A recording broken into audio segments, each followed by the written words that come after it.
All right, thank you, Dr. Pilch and Mr. DeWitt. Thank you, board members, for having me here tonight. As you all know, we are required by law to adopt a budget for the district by June 30th, no later than June 30th. So we are on track to accomplish that task tonight. A few of the highlights that I wanted to bring up in our budget that is proposed for 2017-18. As Dr. Pilch said, we are seeing an increase in funding, and that is primarily due to some last-minute budget conversations and negotiations at the state legislature. And so that will result in about $7.3 million in additional funding from the state of Colorado, in part because of the funding from the legislature and also in part because we are projecting about 420 additional students in the enrollment count for next year. Of course, we will pass the charter school proportionate share on to them. So some of them are expecting some pretty significant increases in their enrollments next fall as well. The budget also accounts for a previously decided action item that was brought to the board back in the spring, and that was a teacher salary schedule. And so we knew at that time that there were costs associated with transitioning to a new salary schedule. Those costs have been built into this budget, as well as the increase in para. And fortunately, we did not have an increase in health insurance costs, but we will continue to pay for health insurance, dental insurance, and vision insurance for our employees. Really, we try to keep any kind of cuts away from the classroom, and so that was one of our priorities in this budget, was to maintain our staffing ratio. And so we were able to do that, fortunately, so we did not have to increase staffing ratios. So we should be able to see class sizes stay consistent next year with the sizes that they were this year. As we've talked about, this budget does transfer just a little bit more into capital projects for next year. We have over $300 million in deferred maintenance, and so when you look at $2.5 million going into capital projects with a $300 million plus deferred maintenance need, that's just not enough. So that is something that we will have to continue to address in the long term. And then probably most important to all of us is the fact that this is a balanced budget. We are not planning to spend from reserves at all. We do have one fund, the nutrition fund, that will spend some reserve money, but that has been specifically planned. They have a fund balance to cover that, and so they will be spending into fund balance just a little bit. So with those highlights, I'll turn it back over to you and answer any questions you may have. Very well. I'd be glad to hear any comments or questions from board members. We've had the opportunity to take a look at this material, and again, I was thanking all of your staff for their contribution to this opportunity. I had a question about the impact of the change in minimum wage on the district, approximately what the impact was on the good thing about giving people additional salaries, but at a cost to the district. That's a very good question. So I am estimating this year the cost impact will be about $250,000. We have a handful of employee groups that will be impacted by that change. A year from now, that dollar amount will increase significantly, as will the number of people impacted by that. So that is definitely something that we will look at and continue to plan for. We're fortunate that we have minimal impact, if you can say $250,000 is minimal, this fiscal year. Other questions from board members? Dr. Richard? I just want to take a look at page 33, which is the consolidated budget. And Dr. Pilch had mentioned an MLO. She had mentioned local resources and state resources. Taking us through that, can you talk about that a little bit more in specific number terms? Sure. So right now, we get most of our funding in the general operating fund from the state, and you can see that as the local share increases, the state share is decreasing. And that is the result of the School Finance Act that is debated every year in the state legislature. And so as a result of that funding formula and the equalization that happens, as Dr. Pilch said, as assessed valuations increase, then the state share decreases. So the pot does not get bigger, it stays the same, but the dollar amounts from each local or state share change. So we have about 43 million coming from local sources into our general operating fund and 142 million coming from the state. So even with increased valuations, we'll still see the majority coming from the state, but that sum total doesn't change. Yes. And then on page 52, the general fund expenditures by department. And this has a pie chart on it showing where the money actually gets spent. And I guess what's most striking to me is it clearly gets spent in our schools. So if you want to elaborate on that. Absolutely. And I created this chart because I thought it was important for people to see that the money does flow through to our schools. I mean, that is why we are here, to support our schools. And so when people say keep the cuts away from the kids, that's really very hard. When you see most of this pie chart goes into our school buildings, that makes any kind of budget reduction very, very difficult to keep away from kids. We do our best, it's not always possible. And so I will point out that, for example, district governance, so district administration, makes up 1% of the budget. In comparison, our elementary schools make up 22%, K-8 schools 13%, middle schools 12%, and high schools 21%. Another big piece of that pie is special ed at 10%. However, the asterisk there is that that special ed budget accounts for people who are kind of housed at the district level but go out and they work with our students one-on-one every single day. So those are people like occupational therapists and speech therapists and physical therapists that are out working with our students. So just because the budget is accounted for at the administrative level doesn't mean that those services aren't being provided to our students. And then one final page, page 76, which is the capital projects. Listed there are projects anticipated for 2017-18. You had mentioned that we have over 300 million in delayed maintenance. Is that unusual for us? Are we the only school district in that position? I wish that this wasn't the case, but I think every school district in the state of Colorado is in a similar boat. Back in, I believe it was 2009, there was actually part of the School Finance Act was to transfer a certain amount of your per pupil funding into capital projects. The intent was that districts would then use those funds to maintain their facilities and continue to make improvements with their buildings.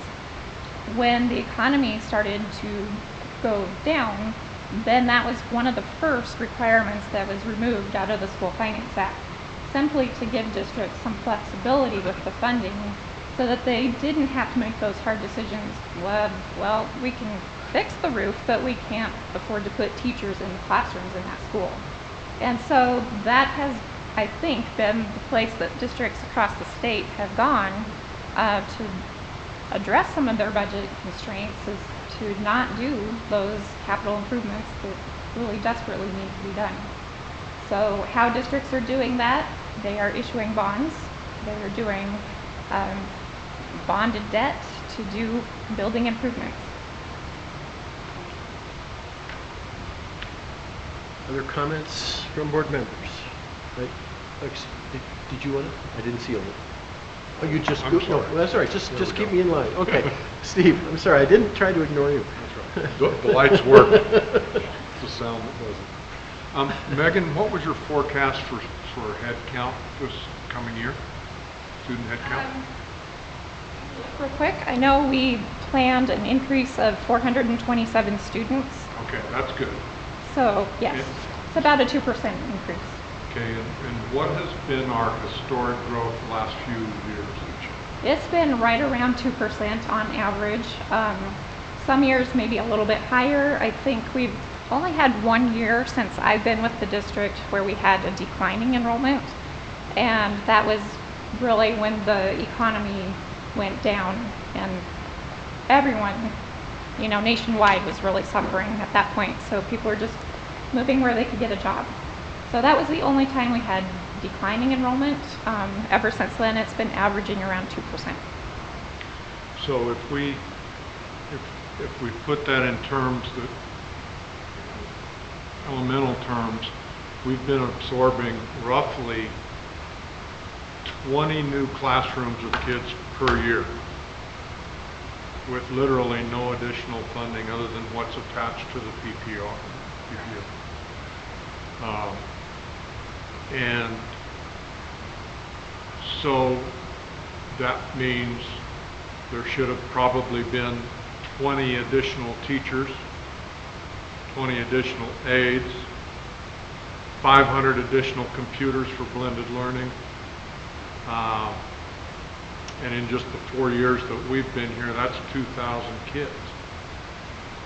So I ask you that specifically because I want those numbers to be on the record, primarily because there is a misconception that we are not growing in Greeley, and we are actually declining in enrollment, and that's absolutely untrue.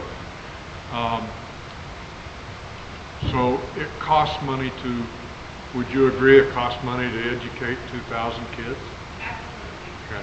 We haven't built any new schools that I'm aware of, other than Prairie Heights, which just replaced them. I will say that this year, the 17-18 budget does fund that enrollment growth with additional teachers. We have not always been able to do that. So absolutely, we just kind of continue to add kids into classrooms where we can. And space is becoming an issue.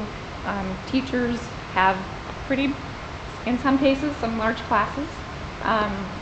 In other cases, we've done what we can to really balance those classes and keep them small so that teachers can do their job. Thank you for your comments. That means me. Thank you. Thanks for having that on the record. Mr. Hafley. To go along with what Mr. Hall said, if we've increased 2,000 students, and if you're going to look at all the traditional schools within the district, and you were to tell me how many of those buildings are actually greater than the capacity they were built for, what percentage or what number would that be at this point, over just based on the last 4 years? I can't provide you that information right now. I would have to look at that. I do know that we have buildings that are bursting at the seams, and so those buildings are feeling these additional students who are enrolled. Dr. Pilch, Dr. may I? Pilch? We presently have 122 classrooms taking place in portable buildings. 122. So that gives you a sense of how many classrooms are over capacity. Because you only move to a portable classroom when you're actually over capacity in a building. So most of our sites are over capacity, and most of our sites have portable classrooms on their site, or multiples of portable classrooms. Again, I want to be like Mr. Hall. I think that's important for our community to understand that we have burst the seams. We're bringing in these students. We are really doing a good job academically, but to continue to do it at the appropriate manner within the buildings, the money is truly an issue, being $300 million behind in that capital improvements. And it's also important to point out that even though we might be able to add portable classrooms on a campus site, you don't add restrooms, you don't add larger hallways, you don't add larger band rooms and larger cafeterias and more gymnasiums. And so even though we can take care of students in an additional classroom, the support facilities in a school are not expanded to actually accommodate those larger numbers of students. To be fair, part of the growth enrollment next year is also a result of some new program and some new schools. So we're opening the Fred Charter School of Innovation, which actually is bringing some additional students back into District 6 and into a facility that we're renting. And then the program that we are opening and moving to West 20th Street will actually bring additional students back who were dropouts and allow us also to expand the GAP program. Okay, thank you. Thank you. Mr. Hall had a comment? I just want to tag on what you mentioned and what John did, and Dr. Pilch. The reason for all of these portables is 122 or 126 portables is so that we keep our buildings within the legal capacity of bodies that can be inside of those buildings. So,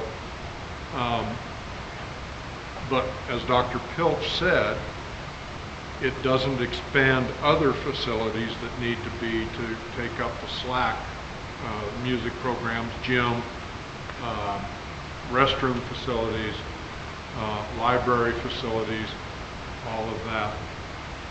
The final thing I want to make on that, or comment I want to make, is we get absolutely no equity as the district out of those classrooms, out of those portables. In other words, we don't, most of them are leased, and even if we own them, they are a true depreciating asset. They're a mobile home. They're a construction trailer that's bigger. So it's not a good investment, other than allows us to educate the kids. This sounds like a topic we're going to continue to talk about over time. Maybe. One comment I think I boringly make every year on these budget items is the amount of money that we make through our leadership going out of their way to try to get grants. And I'm plus or minus $26 million for grants coming into the district that would otherwise not be here. And when all this money is being discussed at hundreds of millions of dollars, I think it blows my mind, but I can somehow understand better $26 million that is here only through the efforts of our professional employees. So I both thank them enthusiastically and point to the fact that in many ways the very small investment in management for the district more than meets its cost through the introduction of new monies that would otherwise not be in the district. Dr. Richard. Well, I'm ready for some summary comments if people are. Well, certainly, as long as everybody's had their time. Okay. Well, I just wanted to say I appreciate the level of detail in this budget and the fact that it is going to be on our website. I think it's one of the, it's an artifact that really shows our operational and our organizational effectiveness. You can go through here and you can see the diverse programs that we have for really diverse learners. Programs cost money. It is not small money to put in a Jefferson Junior High for some very needy students that need something special. And so as we talk about STEM Academy and we talk about Abbott, each one of those costs additional. We can see in here that even the changes and boundaries that we made with Brentwood and Prairie Heights, while it's good for kids, you can see the efficiencies in this budget of what that's done for us as well.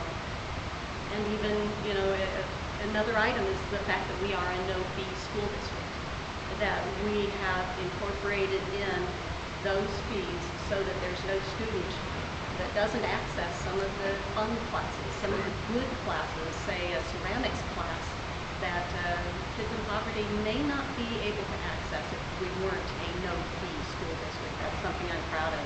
But most importantly, it supports our strategic plan, which is the right work for our students. So I'll be voting in favor. Thank you, ma'am. Mr. Hayford. Oh, go ahead. Sorry. Mrs. Sponsler, I don't think that you deserve as much credit as you should get. I mean, you are nothing short of spectacular. and the district's very fortunate to have you. And I think that the budget has evolved during the 4 times that the 4 of us have sat on this. Well, I know, you're much brighter than we are, but I mean, it's evolved so that, you know, the one-dimensional jock, since he was the hick tonight, you know, I can understand it much more easily, and that's due to your passion for the district and our students. And you deserve an unbelievable credit, and so I just want to say thank you. Ms. Elise. So along with the great credit you do deserve, I want to make sure that we tell our community that it is our responsibility to be transparent with this money. But it is also their responsibility to actually go to the website, look at the money. Don't go off of what you might hear in the neighborhood or out in the community. Do your own homework and look at all the hard work that you've done to put all these numbers in a way that we can understand them. And so I hope that community members realize how much hard work goes into what you do and how much effort on our part is pushed to be transparent, and that they do their part by actually looking at the budget, and if they have any questions, to reach out to you and ask those questions. So thank you again. Thank you. Real quickly, just to I'll seize the opportunity. The budget is located on our website. There is a button on the left-hand side of our main page that has a little icon, and it's called the Financial Transparency link. That will take you to all of our financial information. So you can see the budget, you can see our audits, you can see our check registers, all of our credit card statements, everything is listed there. So absolutely, take a look. It's all there. Mr. Hall. Anywhere else in the free enterprise system or in the corporate world, you would be the CEO or the CFO of a very major corporation. We have over 3,000 employees. We run a $230 million a year budget. We've got 17,000 customers in our buildings, roughly, every day. We run a transportation division. We run all these different entities. So there's only 2 other entities that are of any size larger in Weld County. There's not a lot of entities larger in the state of Colorado. There are a couple school districts, but corporationally speaking. So if you set that in context to a business situation and look at the administrative cost in comparison between any corporation of that same size, there is no one can throw mud at that wall. So I take my hat off to you. It's been you do a phenomenal job, you and Mandy and your staff and the people that are spending the money. Sometimes we get lost in the weeds when we hear $230 million and people can't understand that. Sometimes it's hard to envision unless you've been there. But bottom line is, it's easily comparable, and if you want to set it in relation, and it's the most economically run organization out of anything you can throw against it. So anyway, Thanks, Mr. Hall. thank you. Well, we'll just about to take a vote. I just want to reinforce the notion that when you send 23,000 plus or minus kids to us, we'll take them in and feed them and train them and educate them and give them opportunities. And we're grateful for the opportunity and the trust that you give us to do that every day. Roll call, Ms. Crane. Aye. Aye. Aye. Aye. Congratulations. Thank you very much.